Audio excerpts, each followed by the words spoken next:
Hello guys, how are you all? My name is Archit Agarwal and today we'll discuss a very interesting thing.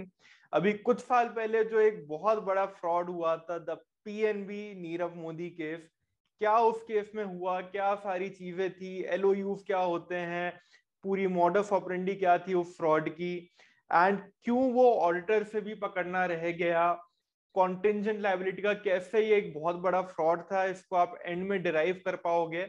Video थोड़ी सी लंबी होगी, 15 से 20 minute की। You can watch it on 2x और 1.5x also. थोड़ी slowly मैं चीजों को कवर करूंगा, right? So let's start the video and discuss the big fraud in the banking sector.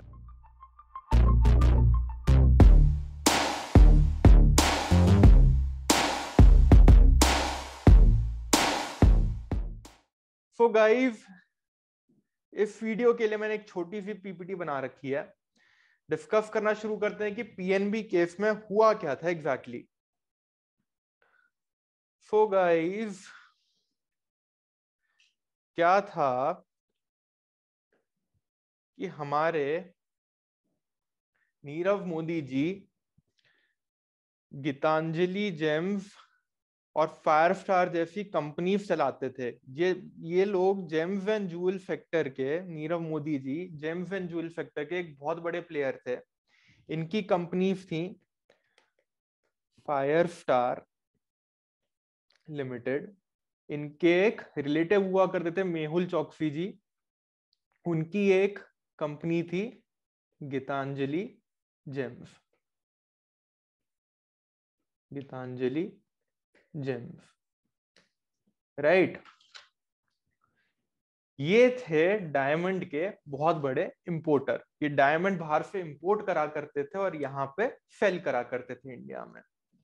तो ये है हमारे प्यारे से एनएम मोदी जी। ये यहाँ वाले मोदी जी नहीं है, ये लंदन वाले मोदी जी हैं। और ये है हमारे हांगकांग में बैठे हुए एक वेंडर, राइट। यहां तक चीज क्लियर है। ये एनएम साहब हांगकांग वाले वेंडर के पास जाते हैं और इनको बोलते हैं कि साहब आप हमें कुछ डायमंड्स भेज दो और हम उनको यहाँ पे बेचेंगे। तो ये हुए इंपोर्टर, राइट, और ये हुए वेंडर, हांगकांग में बैठे हुए वेंडर। इन्होंने कहा साहब हम आपको डायमंड कैसे भेज दें, इंडस्ट्री में क्रेडिट पीरियड हमारा चलता है, क्रेडिट पीरियड ऑफ 30 डेज।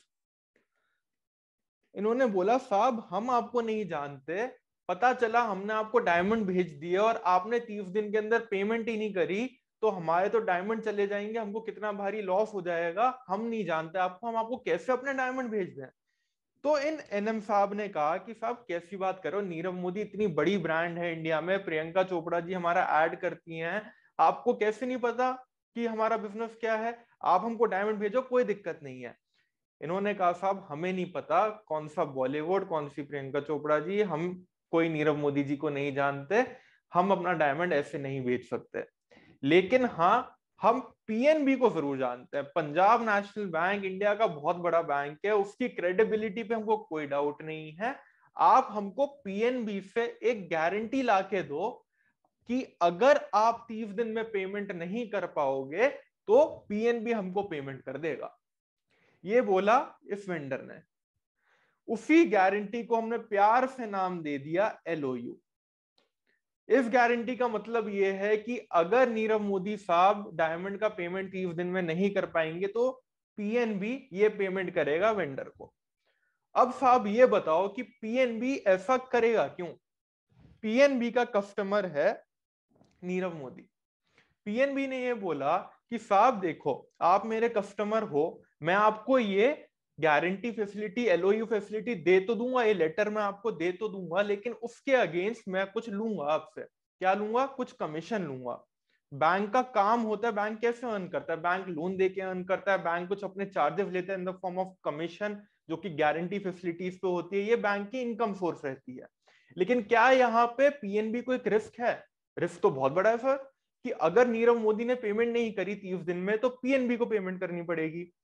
तो अगर पीएनबी को पेमेंट करनी पड़ेगी और उसको अपना ये रिस्क मिटिगेट करना है, तो पीएनबी लेगा इसके लिए सिक्योरिटी कोलैटरल, कुछ गिरवी रखवाएगा, स्टॉक, प्रॉपर्टीज, ये सारी चीजें नीरव मोदी से गिरवी रखवाएगा और उसके बाद ये फैसिलिटी देगा, राइट। तो ये सारी चीज होनी चाहिए आइडियली।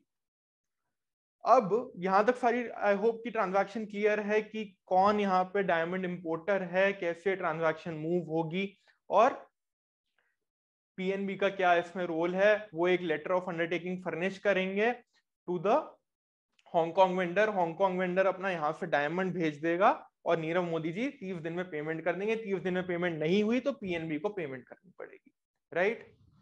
अब आगे समझते हैं कि हुआ क्या। अब फ्रेंड्स हुआ क्या कि एक ब्रांच थी पीएनबी की, ब्रैडी हाउस, मुंबई।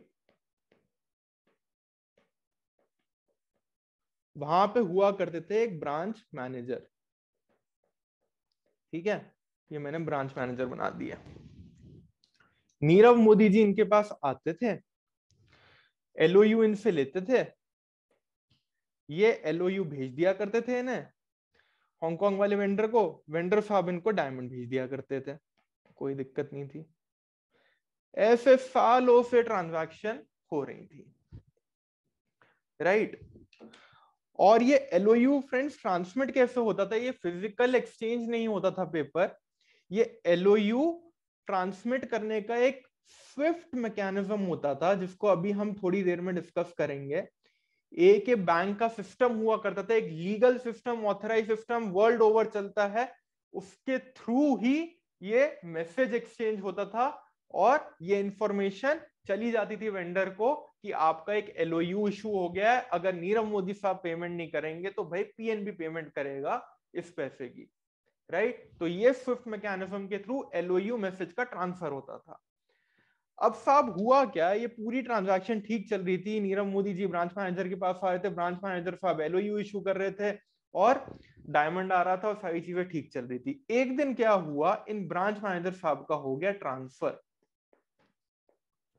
राइट।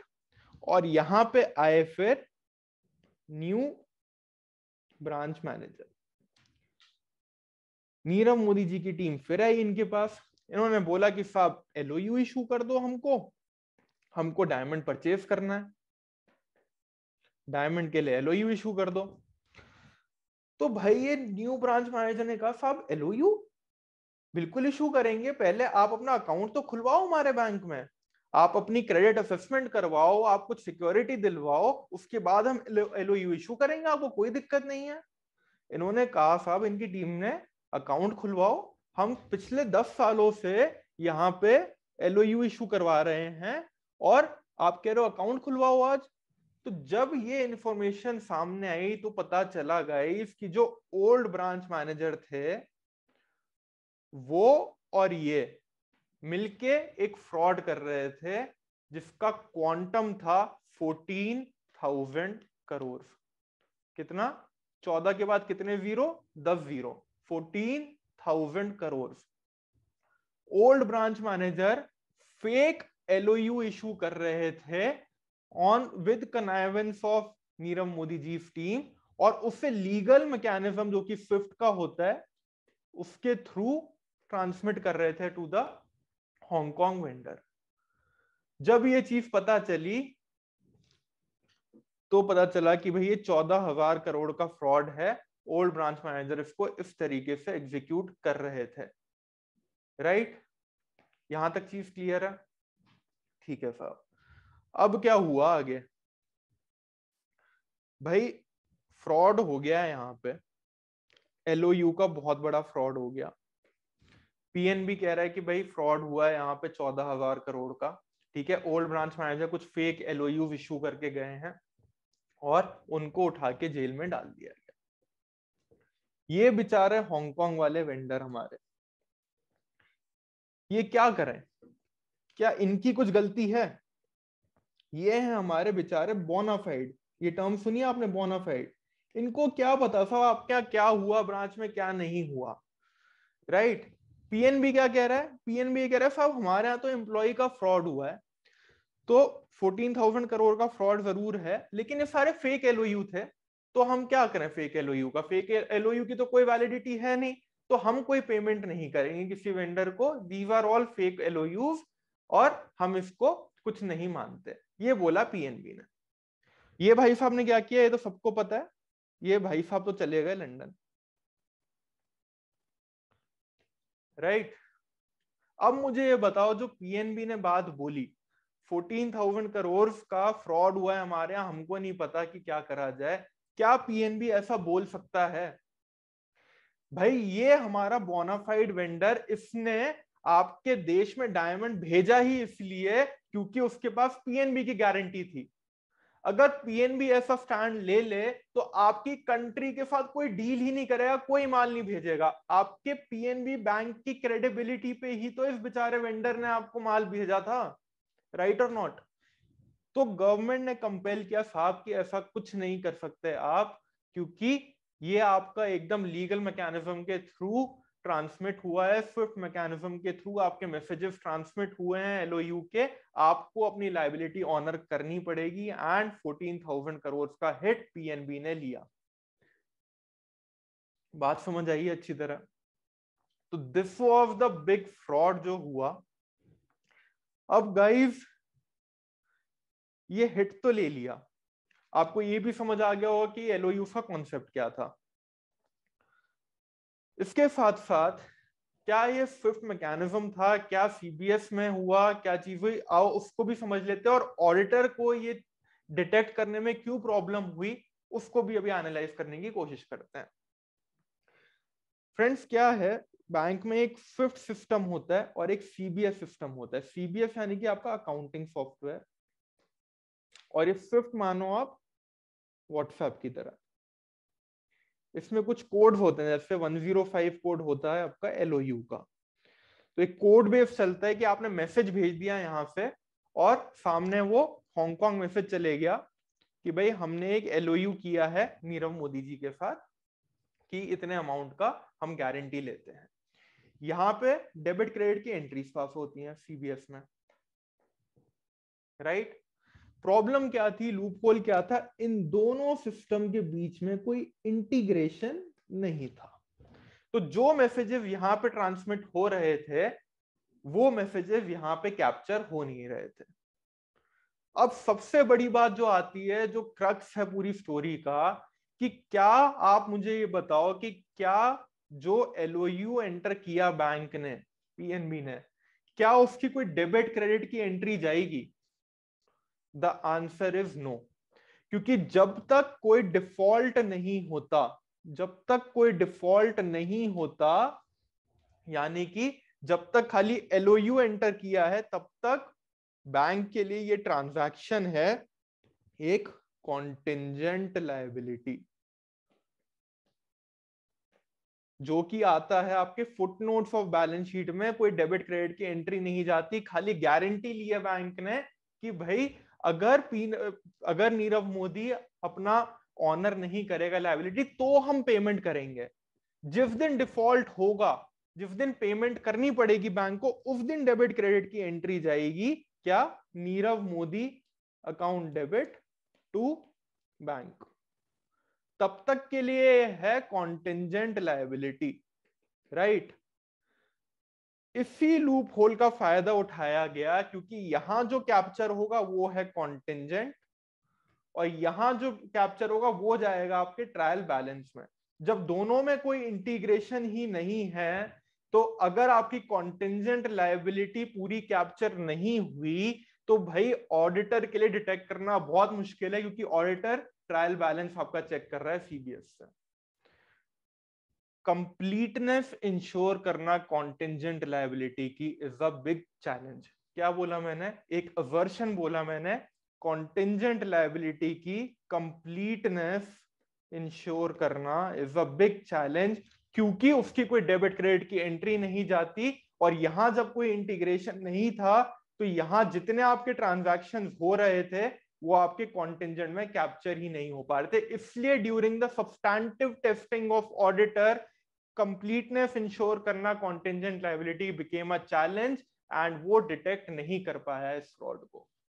अब गाइस आपको मुझे कमेंट करके बताना है कि अगर ये सब्सटैंटिव टेस्टिंग से पकड़ में नहीं आया फ्रॉड, तो एक और टेस्टिंग ऑडिटर करता है सब्सटैंटिव से पहले, जहां पे शायद सिस्टम टेस्टिंग के थ्रू ये चीज पकड़ में आ सकती थी। वो कौन सी टेस्टिंग है जो सब्सटैंटिव से पहले होती है, जिसके थ्रू शायद ऑडिटर इस चीज को पकड़ सकता था, वो आप मुझे कमेंट करके बताओगे, राइट। तो आई होप कि सारी चीजें आपको समझ आई हो। इसके बाद आरबीआई ने एलओयूज भी डिसकंटिन्यू कर दी है। इतना बड़ा जो ये फ्रॉड हुआ है पूरा, आपका सारे बैंक्स ने इसका हिट लिया। सबसे बड़ा हिट 14,000 करोड़ का पीएनबी ने लिया, राइट। एलओयू का कॉन्सेप्ट आई होप आपको पूरा समझ आ गया होगा, कैसे पूरा ये ट्रांजैक्शन मूव हो रहा था ये भी समझ आ गया होगा, and why it is a contingent liability for the auditor and why he was not able to detect the fraud, right। तो ये अपना पूरा केस था नीरव मोदी जी वाला। और ये भाई साहब तो लंदन चले गए थे, अब यहाँ वाले मोदी जी देखते हैं अगर इनको ला पाते हैं तो this was all about the PNB Nirav Modi case guys. I hope आपको मजा आया होगा, समझ आई होंगी सारी चीजें। इसी तरह हमने सारे ऑडिट के टेक्निकल एस्पेक्ट, सारे case studies and all the work which is done in the top forms of audit, वो हमने एक कोर्स के फॉर्म में बना के थिंकिंग विच पे उसको बनाया हुआ है। आप डेफिनेटली परस्यू कर सकते हो। Audit master class, internal audit master class, GST, transfer pricing, ऐसे बहुत सारे कोर्सेज हैं। If you like this content कि कैसे प्रैक्टिकली चीजें मूव होती हैं, क्या क्या चीजें बड़ी इंडस्ट्रीज में हो रही हैं, बैंक्स में हो रही हैं, तो आप डेफिनेटली हमारी वेबसाइट पे विजिट कर सकते हो। So like to the video guys and subscribe to the channel if you like this video. Thank you very much and all the very best guys.